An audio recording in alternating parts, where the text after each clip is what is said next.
Olá, pessoal do oitavo ano, tudo bem com vocês? Vamos a mais uma aula sobre o nosso livro paradidático Mistério das Aranhas Verdes. Hoje nós vamos falar sobre o capítulo 8.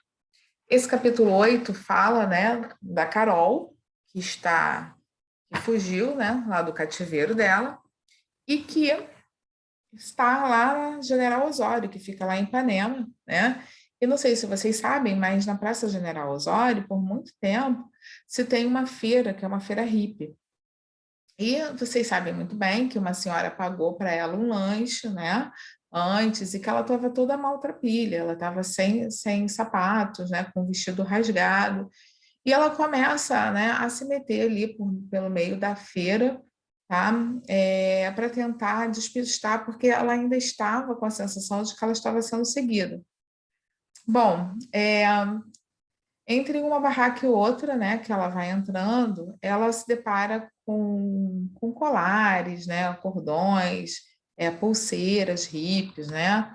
E interessante é que se aproxima dela um rapaz que se chama Bob, e esse rapaz, ele gostou dela, sabe? Gostou dela e pergunta para ela se ela não quer experimentar. Ela diz que ela adorou, mas que ela não tem dinheiro, que ela naquele momento ela está dura. E daí ele presta real atenção de como ela se encontra. Então a Carol, ela está completamente, né, rasgada, suja e descalça. Ele olha para ela, fica meio desconfiado, né? Poxa, desconfiado, né? E olha para ela assim e comenta: você se meteu em alguma roubada, né? Alguma coisa você fez, tal. Ela falou: estou meio atrapalhada, realmente, é, estou com problemas. É isso que ela quis dizer. E ele, não sei por que cargas d'água, ele gosta dela. Então, o que que ele faz? Ele tira da bolsa dele de couro uma sandália e dá para ela. Tá? E ela agradece e fala, Bob, quando ele se apresenta e tal, ela fala, Bob, é assim que der, eu volto para te pagar. Ele falou, não precisa, né? Eu gostei de você. Ah, né? Se você quiser, você pode ficar na minha casa, eu moro com a minha família e tal, em Copacabana, não é uma mansão, nada disso, mas dá para mais uma pessoa dormir. Bom, ela não tinha muita opção, né, pessoal? Então, ela fica com medo, com receio dele fazer alguma coisa, porque ela é um desconhecido para ela. Mas como ela não tinha, né, para onde ir, ela não podia voltar para casa, pelo simples fato dela não saber o que que ela ia encontrar lá, ou melhor, ela sabia o que ela poderia encontrar lá, ou seja, ela já tinha entendido que aqueles bandidos e o chefão deles,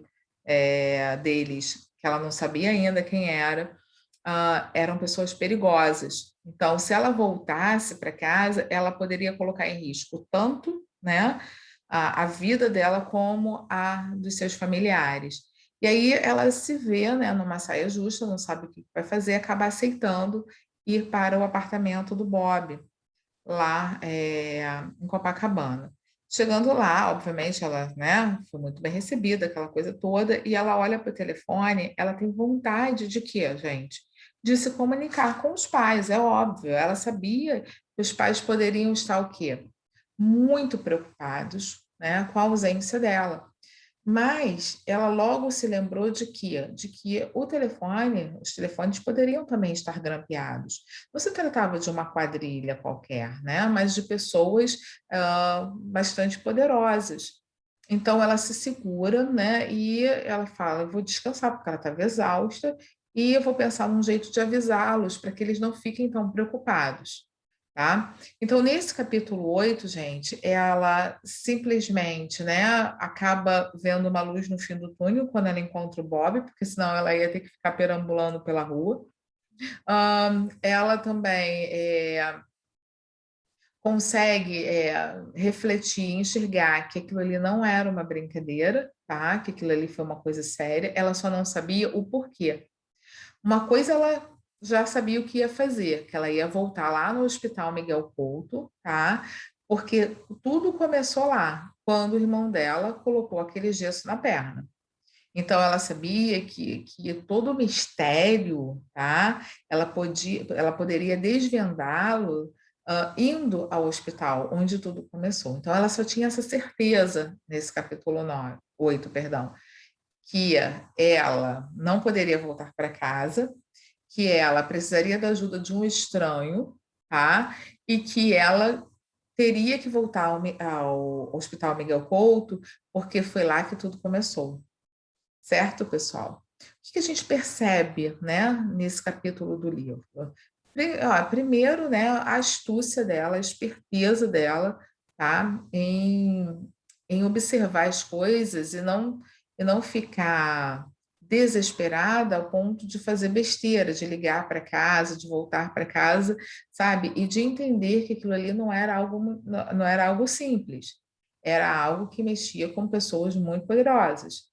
Então, ela teve a esperteza, né, de não, sabe, meter os pés pelas mãos, né, de não colocar a carroça na frente dos bois, e esperou, tá, sabiamente, né, o momento, tá? Então, nesse capítulo, ela aguarda, ela, né, por mais que ela queira falar com a família, porque ela sabe que a família está muito preocupada, o que que ela faz, pessoal? Ela se controla, tá? E espera para mandar uma mensagem de forma segura para que a família dela não fique tão preocupada, mas que ao mesmo tempo ela consiga entender o que está acontecendo. Por que do sequestro do irmão? Por que o irmão voltou com aqueles dias todo estufado? Né? Por que, que logo depois o doutor Araripe ele morre? Né? Por que, que logo depois também ela é sequestrada, tá? E ela tem a sensação de que eles estão atrás dela. Ou seja, é um mistério atrás do outro, não é isso, pessoal? Então, hoje a gente vai ficar por aqui e eu pediria a vocês que já fossem amadurecendo, né, aquela nossa proposta, que vai ser, acho que da peça teatral, não é isso que vocês querem? Então, a gente já precisa articular, porque a nossa culminância, né, desse projeto será em agosto.